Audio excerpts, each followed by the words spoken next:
Hey Josh. Oh, hey Ian. Sorry I didn't see you there. I was just testing 8.2 on my phone. It's really good. I think everyone will love it. Is everything okay? Okay, so no, everything is not okay. It turns out everyone hates the phone stuff.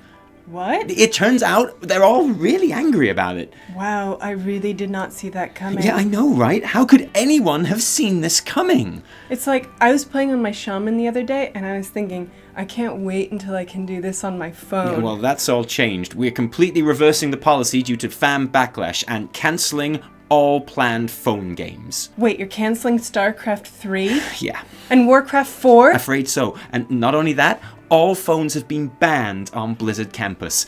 I'm afraid I'm gonna have to take that. What? No! I need this for playing Titan Reborn and writing sassy blue replies on the forums. I'm sorry, Josh, but management is afraid of what will happen if the public even see us with cell phones anymore. It's the only way. Do you want Az to make an angry video about you, Josh? Is that what you want? No, I guess not.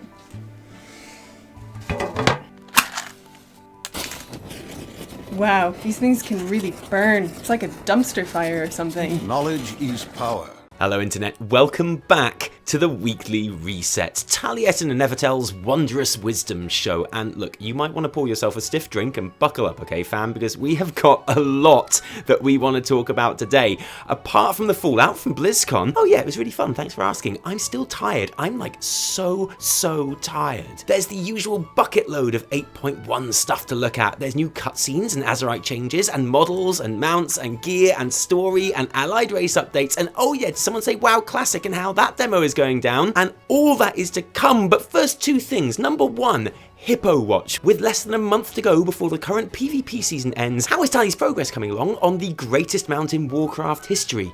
It's not quite 60%, nail-biting times in Taliesin PvP world. And still before anything else, I want to talk about something a bit different. Something I didn't know if I should talk about, but something I kind of feel that we really should touch on, even if it's only briefly. Because there are a few things on this world which are universal. Something that pretty much every person has. Shawshank Redemption on DVD is one of them. A basic dislike of Piers Morgan is another. A childhood sexual awakening involving the Little Mermaid or Jet from Gladiators is probably another. But even more than any of those things, guys, come on. You all have phones, don't you? Yeah, we're going there. Now the thing is, we are famously a Warcraft-centric channel. We have never once talked about Diablo on this channel, and I just pronounced it Diablo. That's how little practice I've had actually saying the word out loud. And we're not about to start today, honestly, but whatever, you know, it's really fun to play. The story and voice acting is horrible. All in all, it's basically Gauntlet on the Commodore, but with a bit more edgelord and excellent cinematics. 8 out of 10, 8.5 on the Switch. And that's my view on Diablo. And don't get me wrong, I enjoyed Blizzard's hilariously inept Diablo Immortal announcement as much as anyone else. I cringed, I looked nervously around, I wish someone would come out and please God save lovely Wyatt Cheng from the nasty crowd people, wrap that precious angel up in cotton wool and get him off that stage to safety, please. And then I went to the WoW What's Next panel, and to be honest, I didn't really think about it much after that. I can definitely see why people are upset about the new Diablo title being a mobile game, obviously, but I can see why people are upset about fracking, and we've never done a video about that either. But there is a part of the Diablo Immortal story which does impact me as a WoW player, and that's the idea of Blizzard's intrepid expanse into mobile gaming in general. Because in the past week, as a reaction to the reaction about Diablo Immortal, people as important as Alan Adham have been saying stuff like, we now have many of our best developers working on new mobile titles across all of our IPs, which means if the co-founder of Blizzard Entertainment is to be believed, and he should know, then there definitely 100% is a Warcraft mobile title being developed by Blizzard right now, as we speak. And I don't know how I feel about that. And to be honest, neither do much of the community. But the great thing is, at least it seems like everyone is keeping an open mind. And for a really good example of that kind of attitude, you need look no further than the forum. Where, yes, obviously people have legitimate concerns about mobile gaming as a platform, but in general are keeping an impressively open mind. Appreciating that Blizzard's biggest creative triumphs have come when they've pushed into new genres of games, and trusting a company that they've grown up with to deliver to them, the player, the kind of quality they've become used to, even if it's in a format that, no, It was a mobile shit show, obviously. This company is done. I give it 5 years before they rename to Blizzard Casino Entertainment. If the future is mobile, then I'll jump off a cliff. Who with me? I literally hope the company gets shut down now. This is the worst major story I have ever heard. It's almost more terrible and terrifying than terrorists and suicide bombers. Blizzcon 2019 Expansion reveal, World of Warcraft, Android versus iOS. Yeah, so the thing is, nobody likes mobile games, except obviously someone likes mobile games because they make all of the money in the world. But okay, people who like Blizzard games don't like mobile games. Although loads of people who like the Blizzard game Hearthstone play it on mobile, so that's not actually a true statement either. But okay,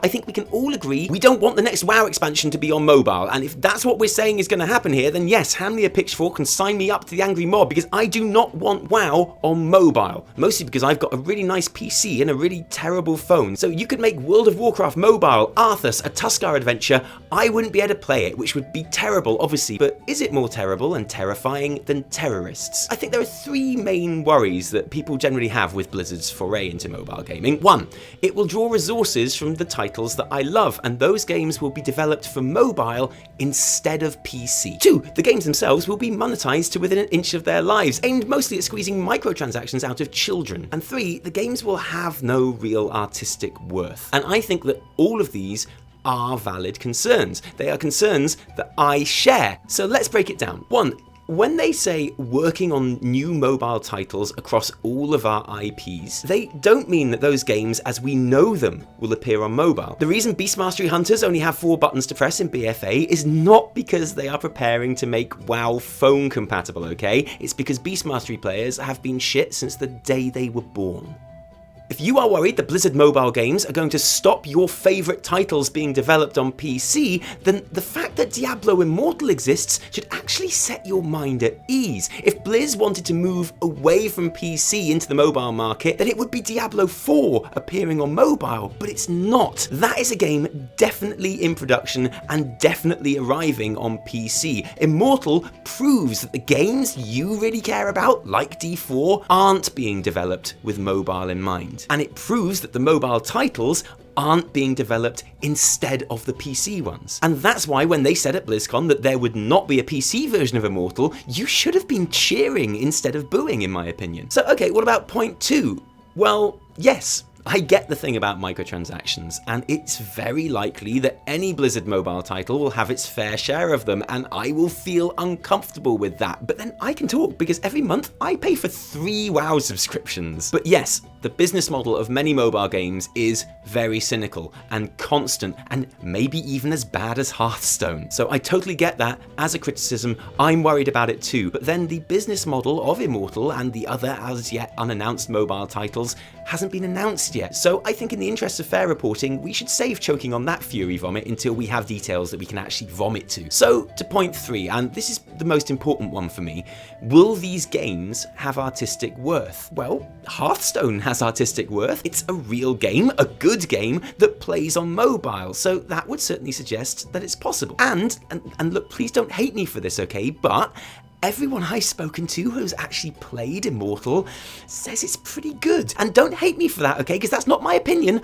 I'm just repeating what I've been told, but they say it's pretty good. Like, these aren't pachinko machines we're talking here. These are good games. And actually, isn't that the main thing? Isn't the existence of a good game a good thing, regardless of the platform? And assuming they are good games, it makes me think, you know, there are loads of titles that I want Blizzard to make that they obviously aren't ever going to put out as a full PC release, but which they could totally do as mobile games. Like, Immortal was a terrible, tone-deaf reveal in the wrong place at the wrong time, but I've been waiting 25 years for a new rock and roll racing game. I could absolutely see them putting it out on mobile, and that would be awesome. Rock and roll racing is great on mobile, and I know because I've got an illegal ROM of it that I play on my terrible phone all the time, more than I play it on my SNES. We're never going to get a major new Lost Vikings game on PC, but we could totally get one on mobile, and yes please, I would rather have it on mobile than not at all. And what about Wow. Well, yeah, I happily spent the first 20 minutes of my day, every day, sitting up in bed doing all my mission tables across 12 characters in Legion. So obviously, I'm not against Warcraft on my phone in practice. And that mission table stuff on the Legion app was really boring. So imagine if Blizzard gave me something to do on my phone that was actually fun. How about a pet battle game? I would find a pet battle game really fun, especially if it was linked to my WoW account so I could level my pets on the go, and especially if I liked pet battles, which obviously I don't because I'm not an idiot, but if I did, it would be great. I would love a remastered Warcraft 1 or 2 on the mobile, or better yet, a whole new Warcraft RTS developed specifically for the platform. Oh, actually, you know what I could really go for? Some kind of phone game which is connected to my WoW account,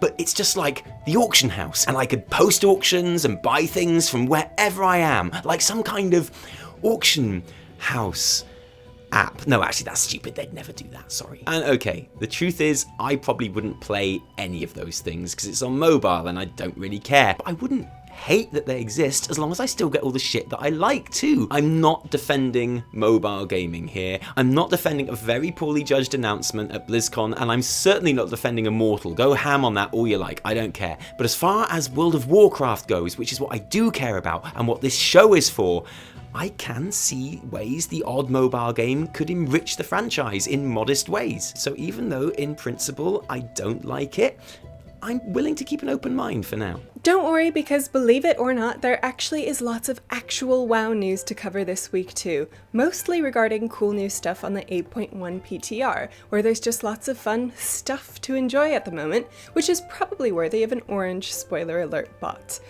Like the new consecration animation. Guys, you all have consecration, don't you? Well, you do now. Look at this shit, it's great. Or how about the cool new water elemental mount that drops from Jaina in the Dazar'alor raid? It's looking a lot like the raid will be organized in such a way that Jaina will be the official final boss for both Horde and Alliance now, which makes sense. And look, I want to make it clear straight off the bat, I'm not happy about fighting Jaina, not at all. Like, how am I supposed to look at my brand new Jaina statue, which I'll be buying literally the moment it becomes available, in the eye after taking her out week after week with my guildies for fat loots? And I'm still not happy about it, okay? But it's true that this mount does soften the blow, just a bit. Like, I'm willing to totally kill her for this mount, to be honest, so GG Blizz, you win again. I'm your official murder hobo once more. We got our first glimpse at the extra ring on the new Azerite armor gear, and yeah, that's definitely an extra ring, all present and correct there. And found some other gear in Dazar'alor that has some pretty cool effects,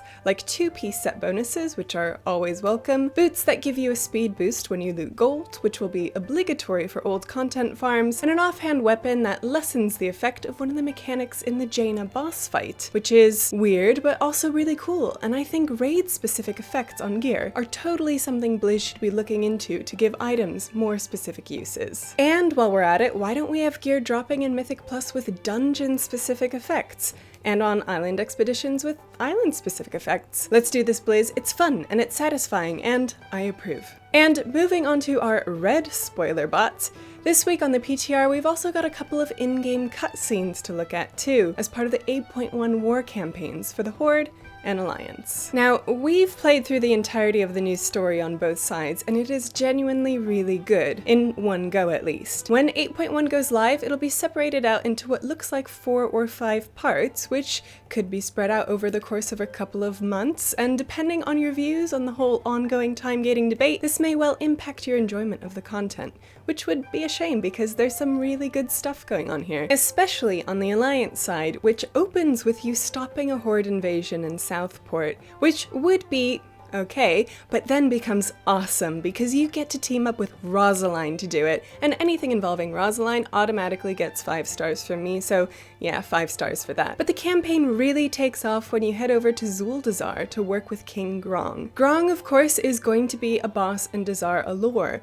and it's really cool that we get some missions teaming up with him and getting some backstory on the fight. The gnomes have created a machine that converts intelligence into size and strength, and since Gron is super intelligent and already pretty big and strong, the idea is that this will turn him into an unstoppable monster weapon for the Alliance. The great thing about this questline, though, is hanging out with Grong. He's this super sentient ape who is willing to sacrifice himself to try and defeat the Horde. He's kind and funny, and he admits that he's only making jokes because he's nervous about what the machine will do to him, and it's genuinely tragic when the gnomish device completely destroys his personality and turns him into a mindless thug. As he's tranquilized and flown out, prone and King Kong style, it's impossible not to feel regret at the part you've played in making him this way, especially since we know that his sacrifice isn't worth it, and actually Alliance players will end up fighting a horrific undead version of him in the raid. It's genuinely good writing, and I give it 6 stars out of 5, even though Rosaline is nowhere to be seen. And that's not it, because there's still a super secret spy mission to go on with Shaw and Flynn to try and recover the Abyssal Scepter from Dazar'alor, and this is also great. You go full-on Temple of Doom as you negotiate and disarm traps, banter with your fellow adventurers,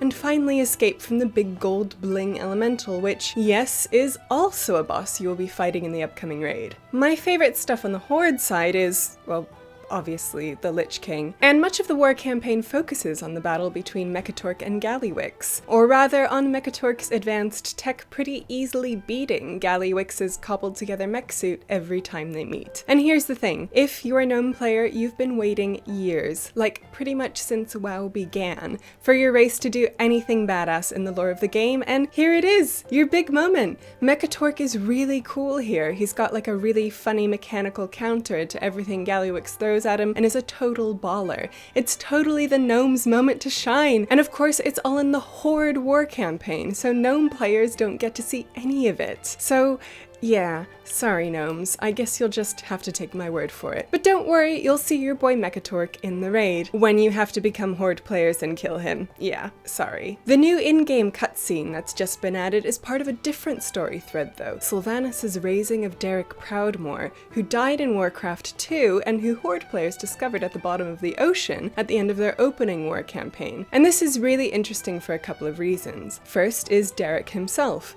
and some pretty good voice acting. Please, yes, you please! How is this possible? Tell me where is my father? My mother? Jaina, Tangent. No, please, I'm so alone. Don't leave me alone. I take my hat off to Derek there. That is some commitment. Really good stuff. I'm not even joking. And secondly is Baine's reaction to it all. This is wrong. We must set things right before the Horde loses everything that made us strong. This feels like the final straw for Baine here. I mean, he quite literally says, we must set things right. This feels like a bit of a sorrowfying moment for him, really, doesn't it? And as always, if you want to peruse any of this PTR information in more detail, we're linking all of the relevant Wowhead articles below. And let's finish by losing the spoiler bots completely and looking at some of the biggest quality of life improvements coming our way next patch, with changes to reputation and leveling experience. And we've thrown these right at the end, but they are actually pretty huge. Many reputation requirements have been made account-wide in 8.1, just as Ian promised in the WoW Q&A at BlizzCon. On top of this, tabards, which require a reputation to buy, no longer have a rep requirement to wear, meaning once you've bought a tabard on one character, you can transmog it onto any of your alts, though you still may need to reach a certain level to use it. Most other cosmetic items bought from reputation vendors, though, don't have level requirements, opening up a whole new world of transmog fun times for all of your alts, so they can look super dandy while they level. A process that should be a lot less painful than usual, because leveling has received a huge boost in 8.12,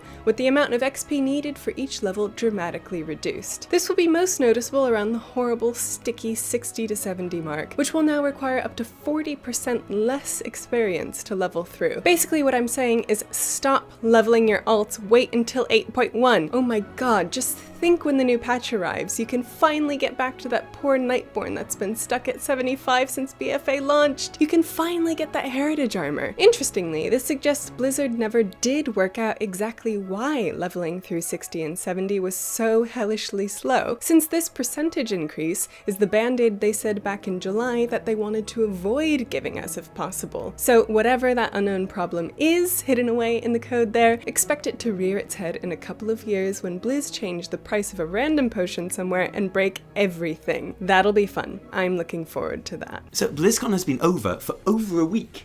Really? It's long. What have you been doing with your week? What have you done all week? Sleep. That's what I did.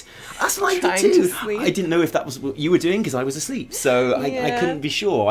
What else have you been doing? I've Taliesin? been putting in some WoW Classic time. Oh yeah. To get a handle on that, because obviously I never played vanilla, so I'm one of those people that's really looking forward to WoW Classic as like kind of a museum piece. Yeah. And it felt good. What character did you choose? I went mage actually. Nice. Yeah, because they can make their own food. The very early days of Wrath of the Lich King when I first started, I was always very jealous of mages because they always looked like super cool and like zappy, and they had Like fireballs and yeah, stuff. portals and stuff, and like my rogue was so awful at everything, couldn't do anything, and I was always really jealous. And whenever I watched like videos of people soloing Ice Crown later on and stuff like that, it was always a mage. I know, It was right? a frost mage. That's why I'm playing a wizard in D&D. Yeah, that Because they just go boom.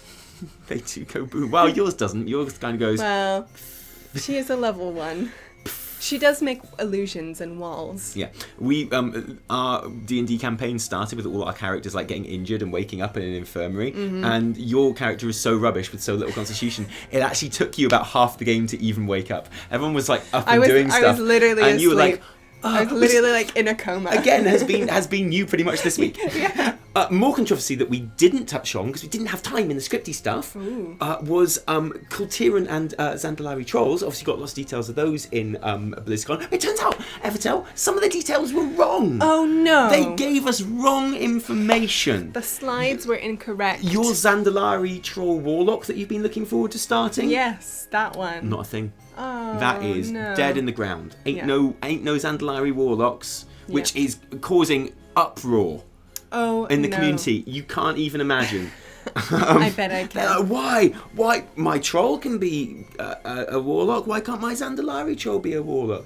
Do you know why? Why? I'll tell you why. Tell me why. It's because after Cataclysm, when trolls were able to become warlocks, the idea was it's because they just learnt it off of their allies. Now, lots of people think that was from the Garabushi, who are essentially Zandalari trolls, but just as many people think they probably just learnt it off the orcs. So that's why sort of dark spear trolls, which is what the trolls you play in WoW, Sure. can be warlocks, and that's why it makes sense that the Zandalari can't be.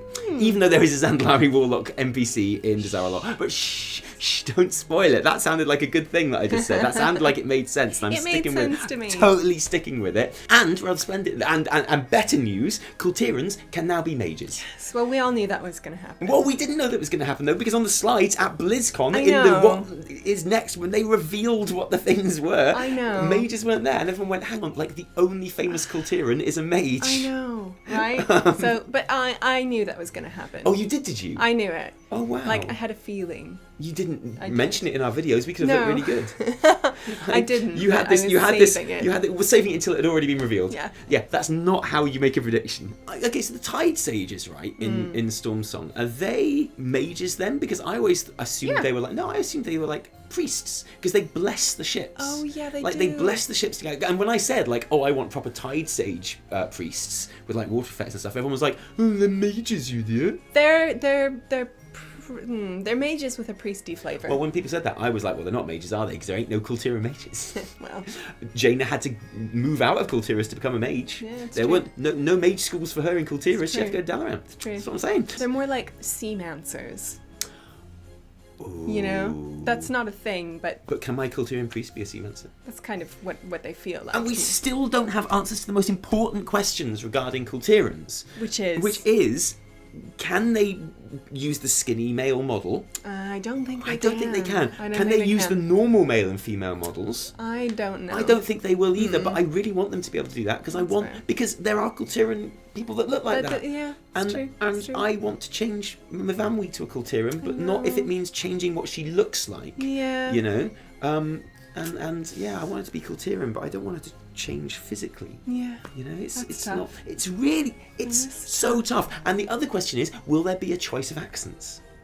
Because if they're not going to give us a choice of body types, they could give us a choice of accents. Because there are so many rich and beautiful accents in Kul Tirans. There are. Which there aren't in like any other race. One race, one accent. That's how it works. But the Kul Tirans have such a rich variety and range of like Northern English and Southwestern English and Yeah. like Cockney English.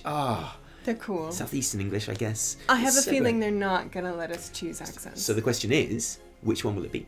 kind of like the classic like Bristolian pirate one. But thank you to everyone that we saw at BlizzCon. We had an yeah. amazing time. We met like a gazillion people. It was the best thing ever. We had hugs, we had laughter, we had beers, Yeah. we had WoW, we had Jaina statues, all of the good stuff. So if we saw you there, fantastic. If we didn't, maybe we'll see you there next year. Yeah, maybe we'll be a little more organized next year. With, you know. And maybe you'll be a little bit more organised and you'll manage to get there. Yeah. You lazy scrub. Everyone we met, by the way, at BlizzCon who kind of works for Blizzard in pretty much any capacity, they were like, oh yeah, this BlizzCon's going to be fine. But if you go to one BlizzCon in your entire life, make sure it's next BlizzCon. Next one. And we're like, oh, okay. And we're like, well, a little bit of insider information there. Is that inside information? No, I was just wiping a bogey. Bogey? Yeah, don't you know what a bogey is? Controversies and God. What do you call it?